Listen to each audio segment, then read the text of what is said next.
Shalom, brothers and sisters. I'm just popping in, just popping in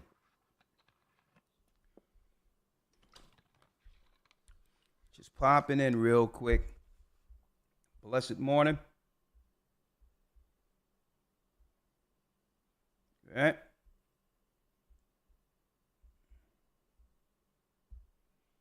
See if we can fix this here.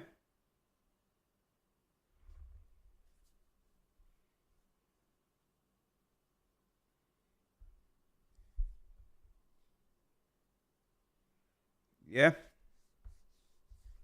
Shalom, brothers and sisters. Just popping in. Shalom, shalom, shalom. What a surprise. What a surprise. Who we got up in here?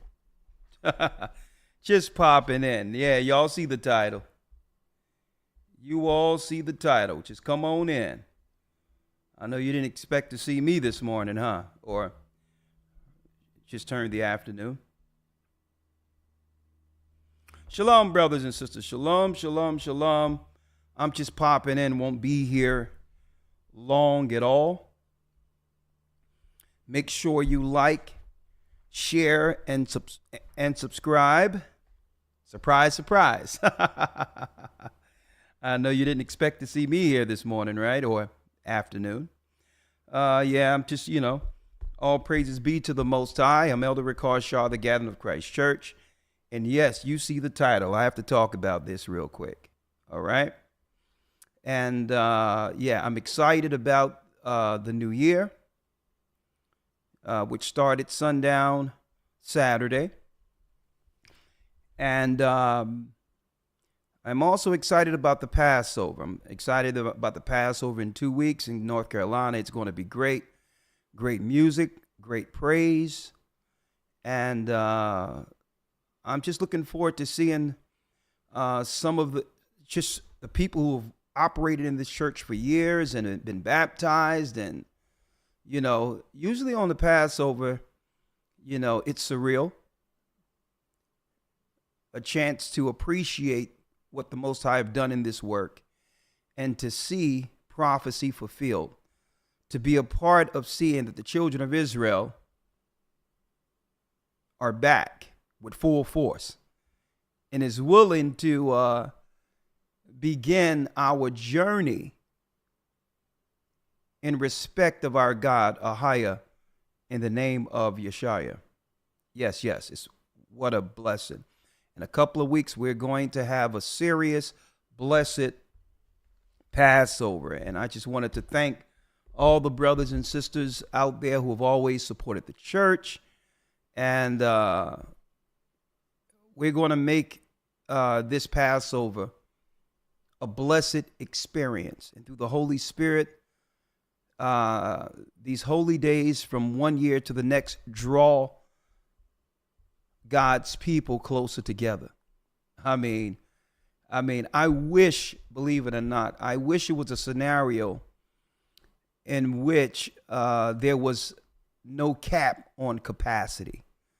It so happens that when it comes to these events,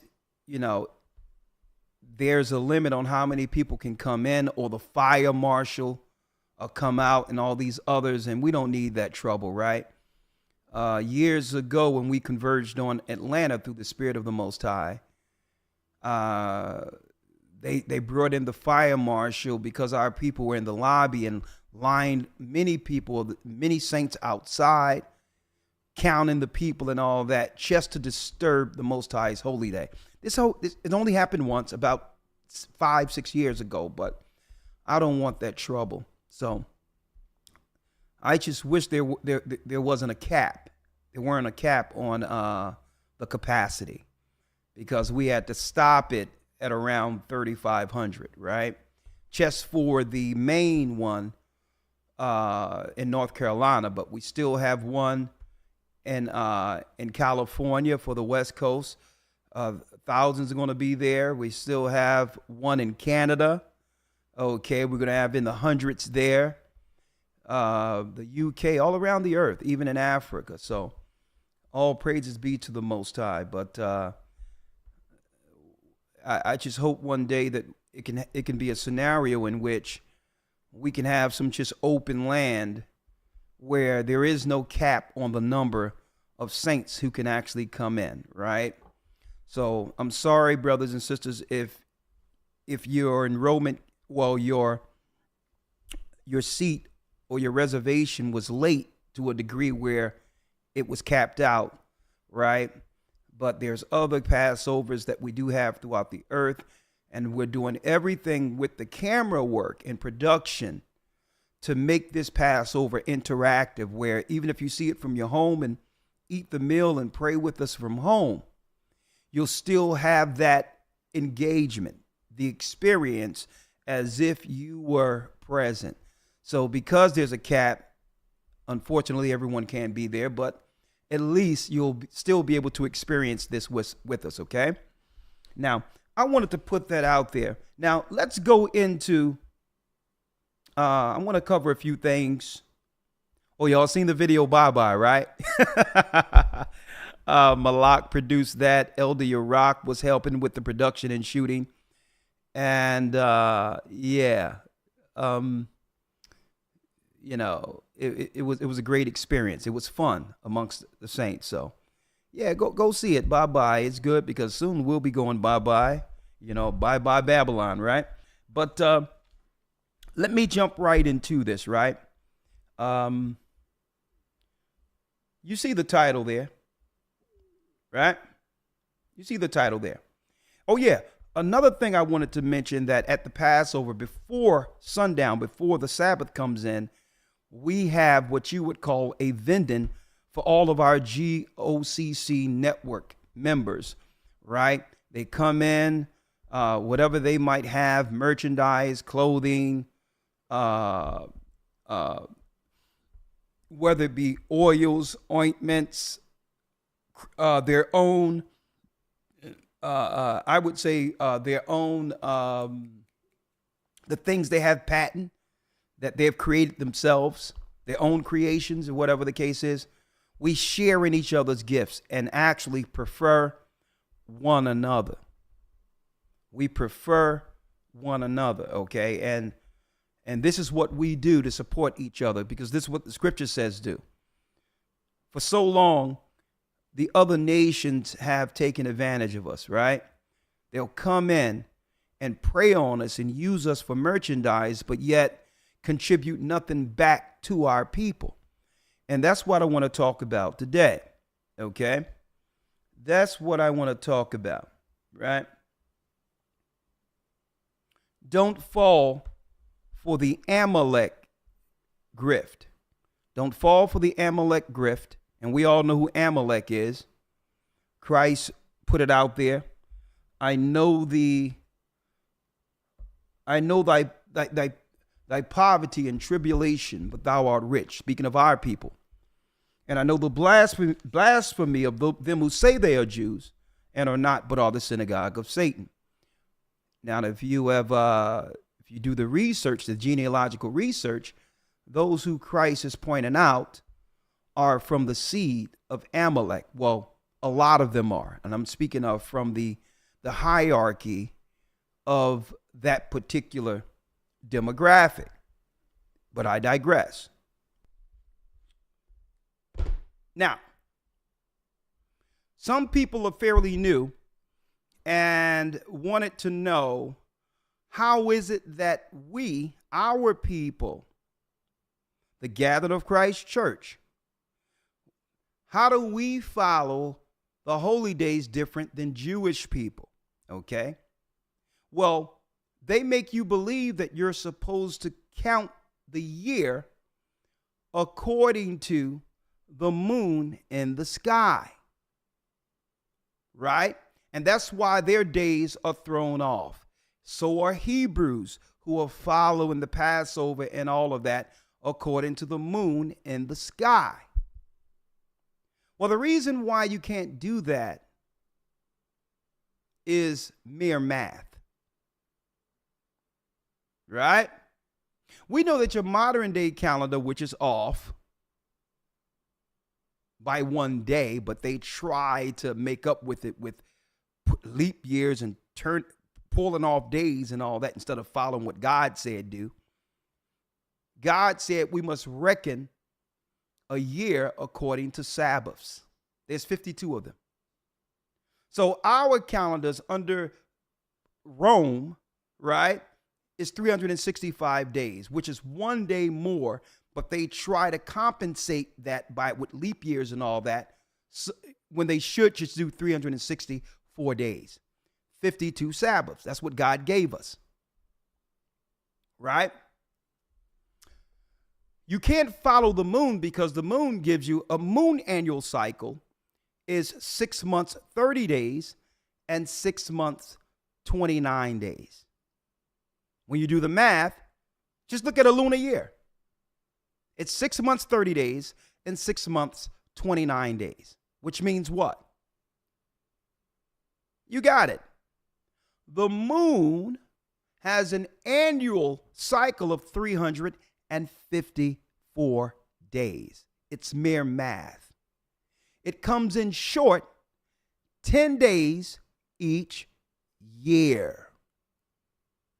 So this is why their holy days and all that, Jewish people and others, fall on different days of the week depending on what year it is, because it's continually switching, right? Because they're following the lunar moon. Well, that's Babylonian. When they follow the Babylonian moon, it comes from ancient Babylon, the worship of Semiramis, like you have the crescent moon in Islam.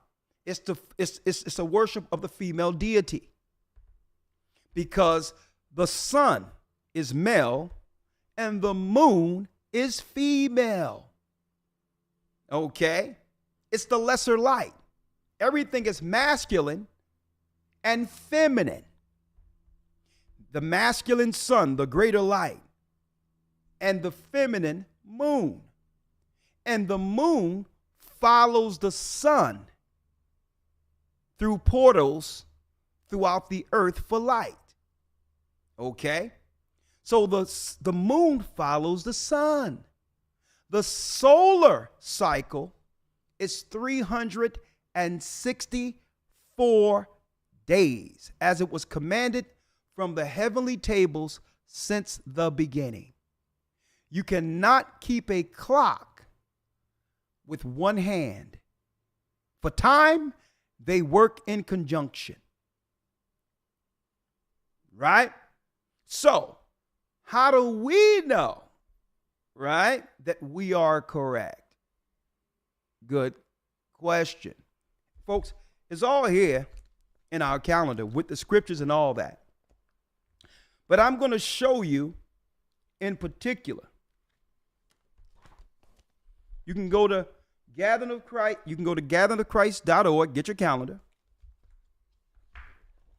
And it has the cycle right here and the scriptures. A calendar year, according to the Most High, is 52 weeks. 5 and 2 is 7. There's no 365. Okay? The way it's reckoned is to find the last day of the year, which is equal parts night, equal parts day, which is a 364. And then the count starts after that.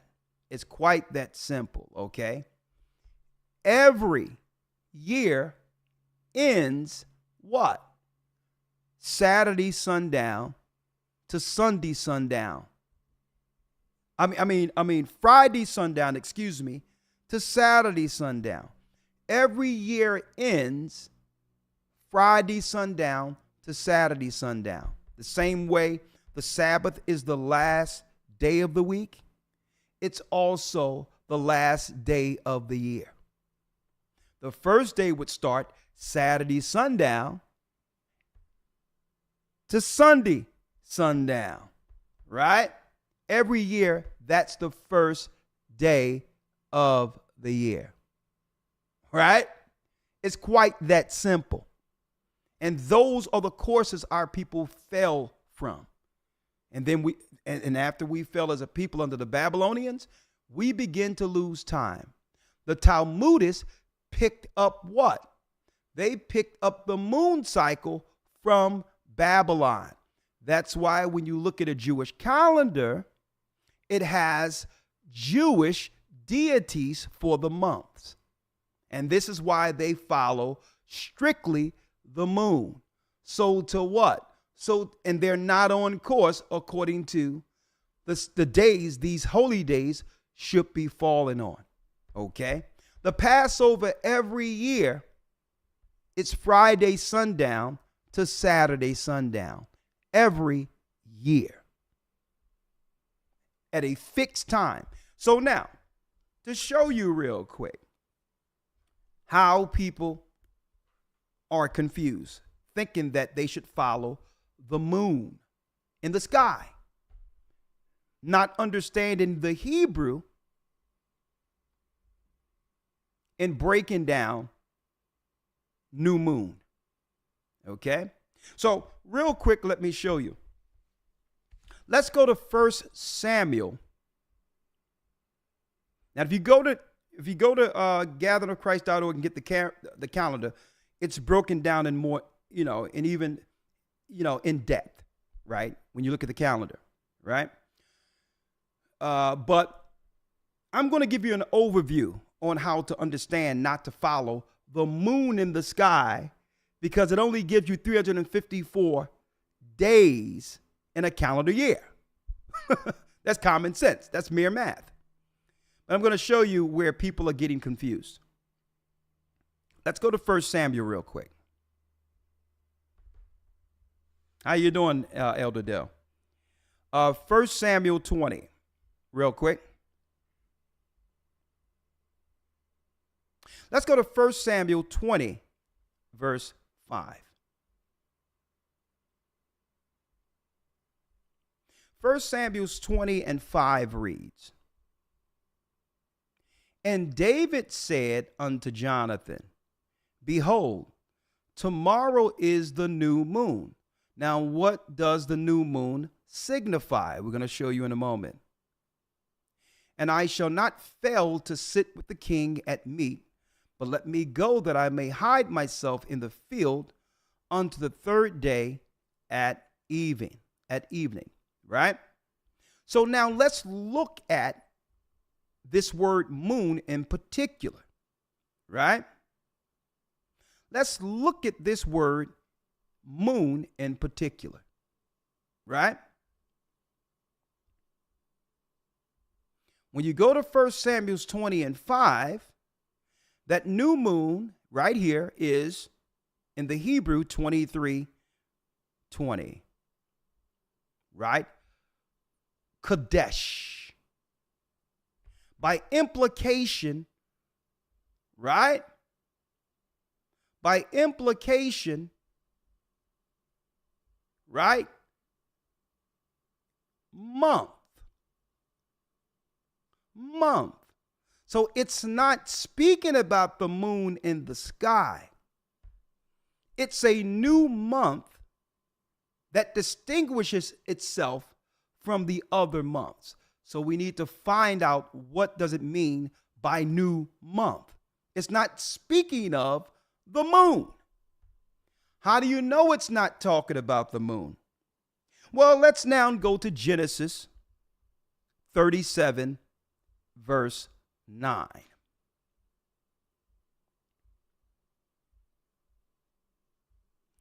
Genesis 37, verse 9 reads,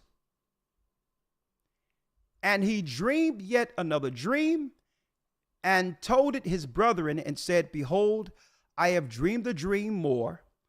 And behold, the sun and the moon and the 11 stars made obeisance to me." Right? So this is when Joseph the dreamer received the dream that he would be raised above his brethren. Right? So, but he's speaking of a literal sun and moon that was shown in his dream. So now you know this moon is talking about the moon in heaven, the moon in the sky, right? So let's see the Hebrew word for moon from Genesis 37, verse 9. Moon. an entirely different Hebrew word, 3394. It's Yarok. Yarok. So the moon that it was talking about, new moon, that it was talking about during the time of David, has nothing to do with the moon in the sky. So we have to figure out what is that new moon or new month it was talking about during the time of David, because it's not speaking of the moon in the sky. It's Shirach, which means what? Look, the moon. The moon. So we know Yarok, when it says Yarok, it's speaking of the moon in the sky, the lesser light. Right? So now we have to understand, so what is the new moon? Let's now go back to 1 Samuel 20, verse 5. 1 Samuel 20, verse 5. 1 Samuel 20, verse 5 reads, "And David said unto Jonathan, Behold, tomorrow is the new moon." So the new what? The new month, Kadesh. Kadesh, which is the new month. It has nothing to do with the moon in the sky to determine what time it is. So what is the new moon? Well, the best way to actually define this and understand it is to call it the new season. The Most High have given 4 distinct times in the earth, in the division of 364 days for the changing of season. And it has nothing to do with the moon in the sky. Right? That means each year on a new month, the moon is different. The actual moon in the sky would be different. Right? Now, how do you break it down? Well, on the calendar here, let me pull it up. Let's pull it up here.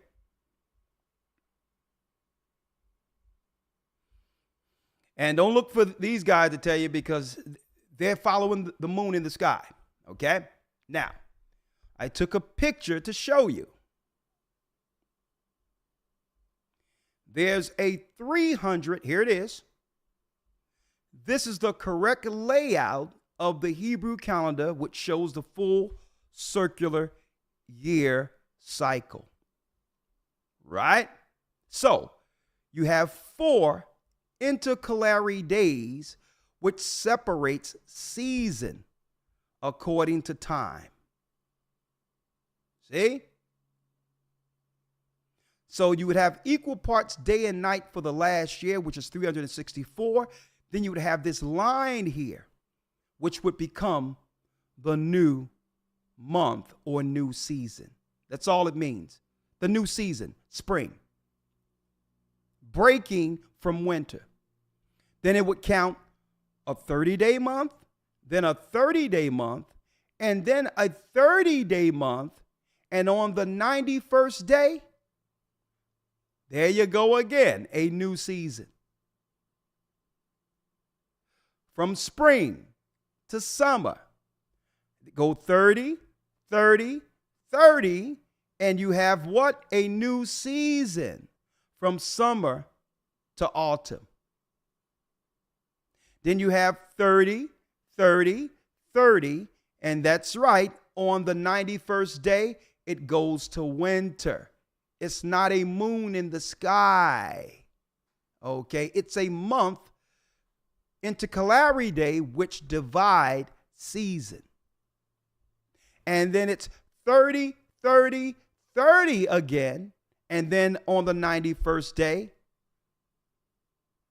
a new season. A new season. So the correct way of looking at this is not saying moon, because in the Hebrews knew that this wasn't a moon. They would say the new month, right? They would say it's the new month to let you know we're in a new season. Because why? You have 12 separate months. But what distinguished the new months from the rest? The seasons. Right? Spring, summer, autumn, winter. Right? And this is why right after we did what you call New Year, because people say, do y'all celebrate New Year? It's talking about the new season, the new moon, the new month according to the Bible. And if you can see, and the Bible says, that's right, it is to be remembered. Right? Now, by doing this, what? The next day, did you feel the warm air come in?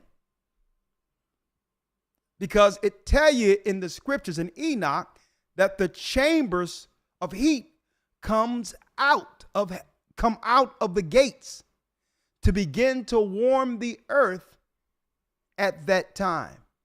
And it also, folks, see, you see the birds out there. You see people out there right now, because this is really the new year now. While the pagans celebrate the new year in the dead of winter, to prove how on point this calendar is. The Most High have given us back the times. And that's why you'll see us worshiping on a Passover the same time it's what? The same time it's celebrated in the heavenly realm, while the other people who would use Passover as a name isn't doing it at the same time. Heaven recognizes it. Okay? So I thought I would say that, especially and quantify this for the people who are fairly new in this, and they'll get confused when they see the word moon, not realizing that it's new season. That's what it is. It's an intercalary day which separate the one season that's ending from the new season springing in. So that's why it's important to get your calendars and study so that you'll be confident in knowing that you are dealing with the Most High holy days on the right day of the year. With that, we got the Cult of the Soul Invictus, which I'll be going into in the academy this week, breaking down Christianity. Did you know modern day Christianity that we see today that's actually received by the world was a secret cult in Rome under Mithraism before they rolled it out for the rest of the people? Yes. The way Christianity is being celebrated today was a cult in ancient times. And a lot of weird things that were going on in that cult, eerily similar to what we're seeing in our neighborhoods with the violation of children, all that stuff that they have now made the norm through conditioning. Well, it was a secret cult before, the practices. They just relabeled it Christianity after our people lost Jerusalem. So with that, I'll see you in the academy this week. Get ready for the Passover in a couple of weeks. And yes, again, don't fall for the Amalek grift. Have a good day.